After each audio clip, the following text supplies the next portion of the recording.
तुमच्या घरातही कोणी भेंडीची भाजी खात नसेल ना, तर अशी मसाला भेंडी एक वेळ नक्की बनवून बघा.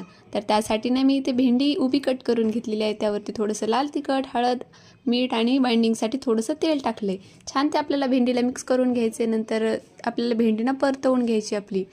भेंडी परतली की तर मी ग्रेव्हीसाठी ना 2 मोठे टोमॅटो, थोडेसे काजू आणि एक आल्याचा तुकडा देखील टाकलेला आहे.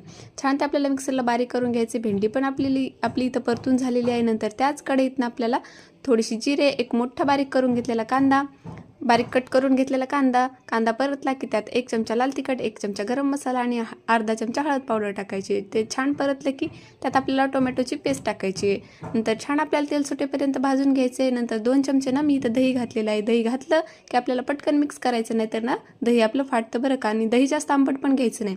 नंतर छान तेल सुटेपर्यंत आणखीन आपल्याला भाजून घ्यायचे आणि नंतर आपली फ्राय केलेली भेंडी घालायची, थोडीशी कोथिंबीर आणि गरम पाणी.